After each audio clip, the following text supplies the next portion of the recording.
everybody. I hope everyone is doing well today. So, what we're going to be talking about today is the diagnostic essay.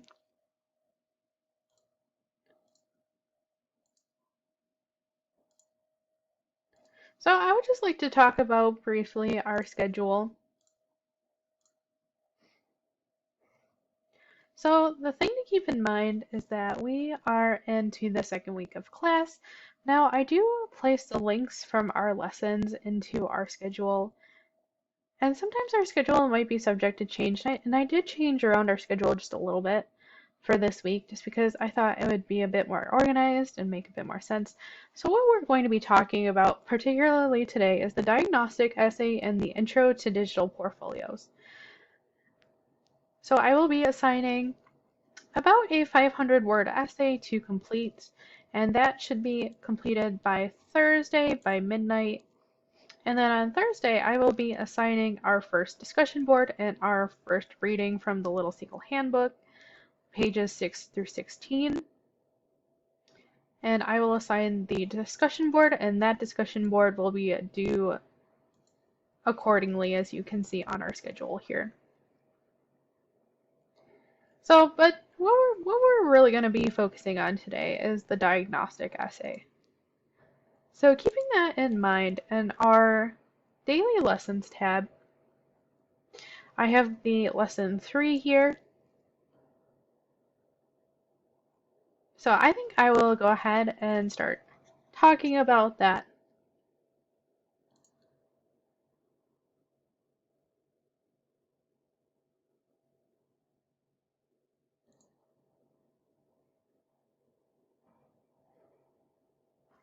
So this is the diagnostic essay, the intro to digital portfolios, and the writing process. This is lesson number 3. So let's talk about the portfolio and the writing process. So how will we approach the course?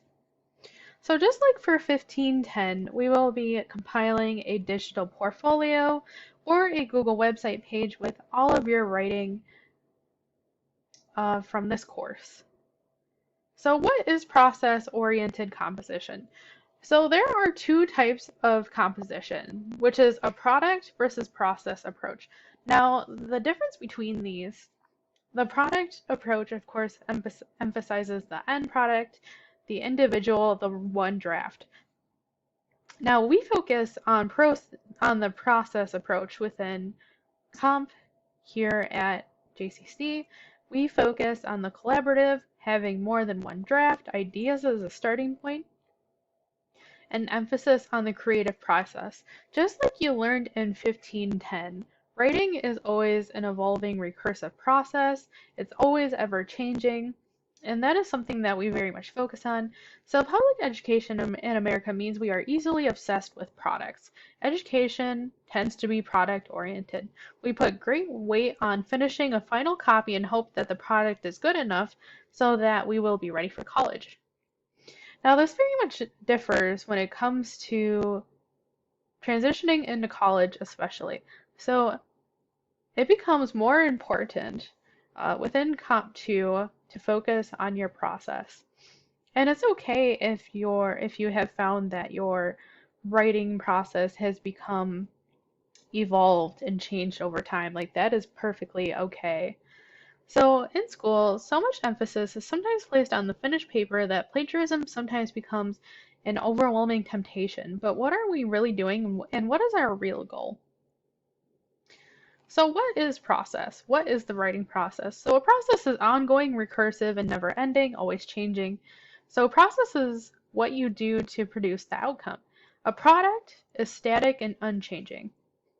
Product is what is produced or the outcome. So, but that is not our end goal here. Our focus here is very much process. So the writing process is pre-writing, drafting, revision, editing, and finally publication. So in process composition, we are interested in what you did to bake the pie, or in this case, my example tends to be baking a cake. You don't just have one part of a cake, there are multiple steps to getting that final product of that cake. So, as much as we are interested in whether or not your pie is palatable, if it tastes good or bad, we very much want to focus on process or the journey of how you get the final product.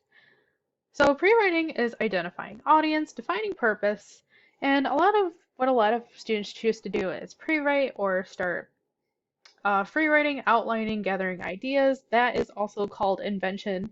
Pre-writing and invention is the same step. So then from there, the second step is revising or drafting.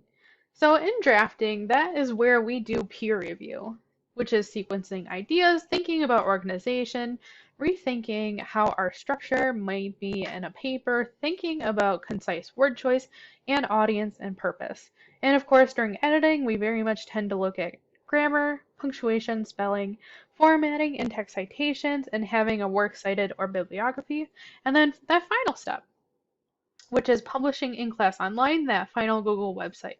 So that is the process of 1510 and 1530. So, like I was saying, process versus product. So, process is very much dynamic, recursive.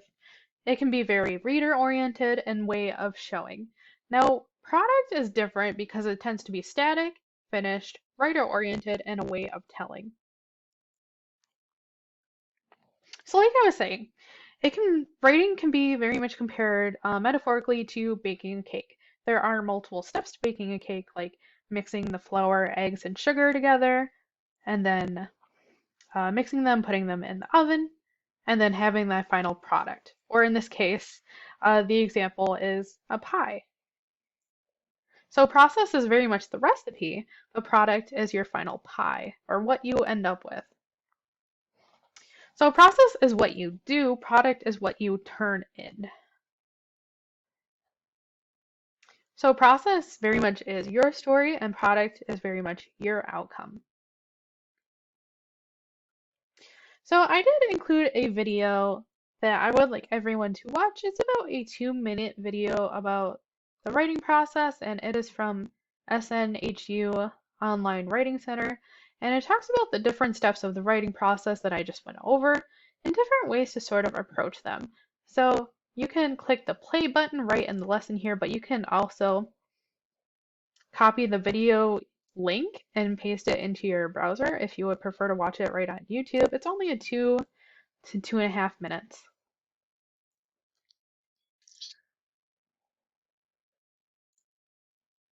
But anyway, going back to this, so the portfolio.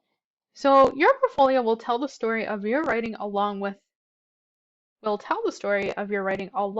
your writing to show what you did to get where you arrived. So we need a pie. We want the recipe.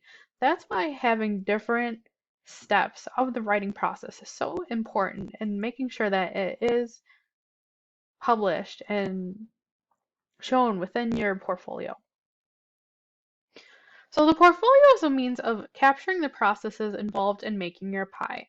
So the portfolio will include your processes, the steps in your recipe, or in other words, it will include the invention or the planning or the pre-writing. That is all the same step. The editing and the actual act of making the finished product. So portfolio contents, we will be inventing, drafting, reviewing, and editing our papers together during the course of the semester. We will also have writing labs that will help you invent for your papers or help you start drafting. So you will participate in the recursiveness of the process. And we will also be doing reflections on our journey throughout the semester. Reflections will be a part of your portfolio process work and they will help tell your writing story. So portfolio contents. So we are very much in the digital age here. Paper is very much dead, especially during the age of coronavirus.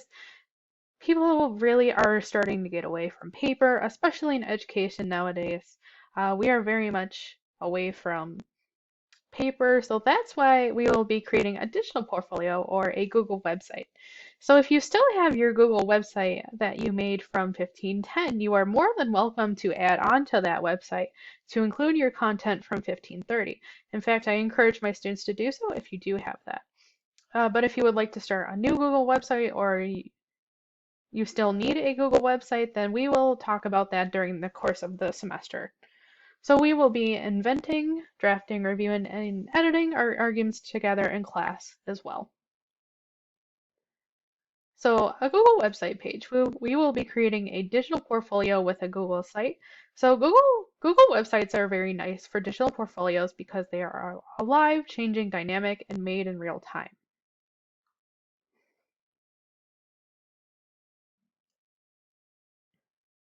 So the Google website, you'll include all of your processes and finished products in your portfolio. Your portfolio will be graded at the end of the semester, but we will be working on them together throughout the semester. In fact, I have digital workshops already scheduled into our syllabus. So I will make sure to sort of check in once in a while to see how you're doing with your Google website pages. But right now, what I really want to talk about is the diagnostic essay.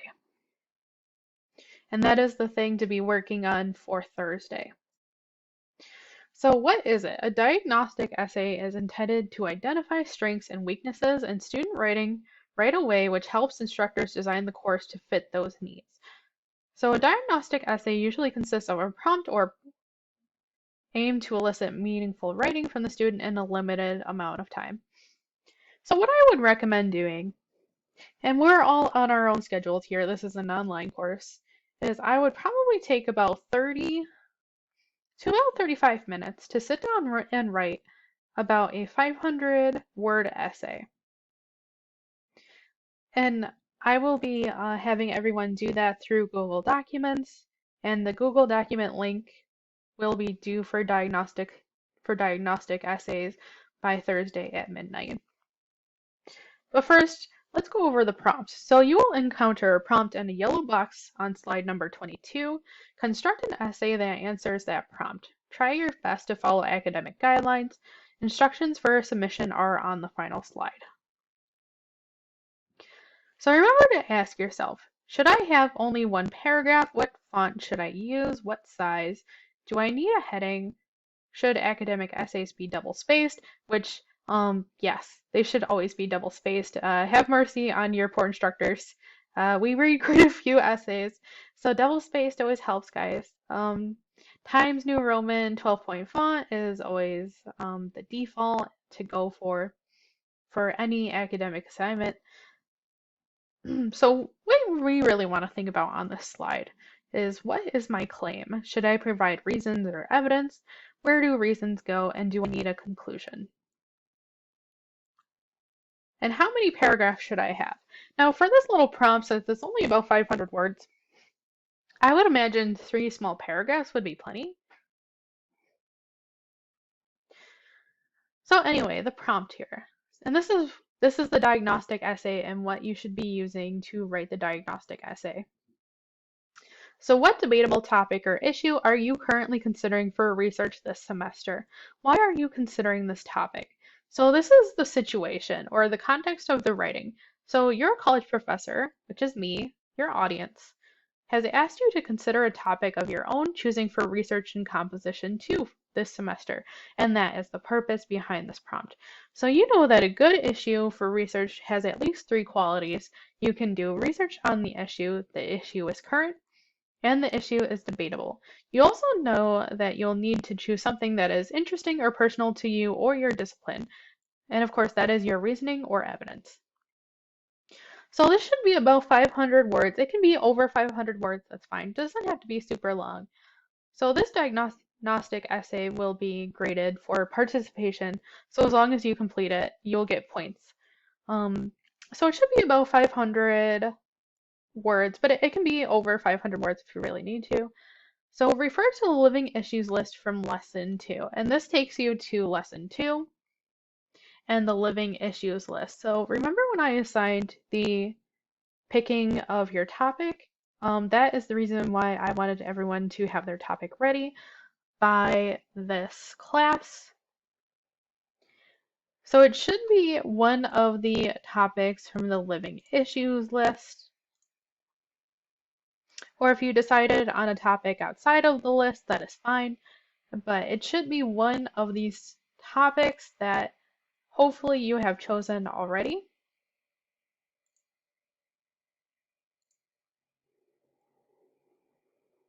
Anyway, this gives further instructions of how to use Google Documents. So I do want to take a couple minutes just to talk about this. So the first thing you have to do is to open up your drive. Click on the box with the 9 squares in the upper right-hand corner and click on the drive icon. And then to create a Google document, you have to create a Google document. Click on New, scroll to Google Docs, and click on Google Document. And third is the most important step, which is making sure that I can view your Google document and making sure that I can read it. Now, like I said, you want to keep everything. Your diagnostic essay will be included in your portfolios, yes. So making sure that you have everything and making sure that it is saved to your drive.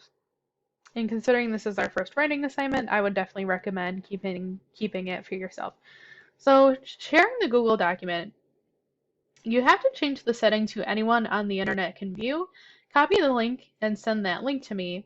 Or the method that is probably the easiest for me to keep track of all of your files is to making sure that you enter my email address in the box where it says add people and groups. So once you click that little blue share button that is usually in the upper right hand corner, you can click share with people and groups and type in my email address. So how do I turn this in? And this is the last slide for submission. So what you're going to do is create a Google document, making sure that you title it the diagnostic essay and your last name. And then you can go ahead and write the diagnostic essay. And then you can share the Google document, type in my email address, which is right here, and hit the share button. And it will send the email along with your file right directly to my email inbox. So definitely make sure that is done by midnight before Thursday. Anyway, that is it for this video. I think that is all I have to show you all for now. If you have any questions, feel free to ask me. And if you need some further help with Google Documents, you can also go back to this lesson, actually lesson 1. You can go back to lesson 1 if you need further help with Google Documents. So I talked quite a bit about Google Documents within this slide of lesson 1. So if you need help with Google Documents, I would definitely recommend checking out the link to the LinkedIn Learning course for Google Documents, and that will help you out with Google Documents if you really need help. Or you can send me an email and I will do my best to help you through email. Anyway, that is it for now. If you have any questions, please feel free to email me at any time. And I hope you all have an amazing day. All right, thank you. Bye.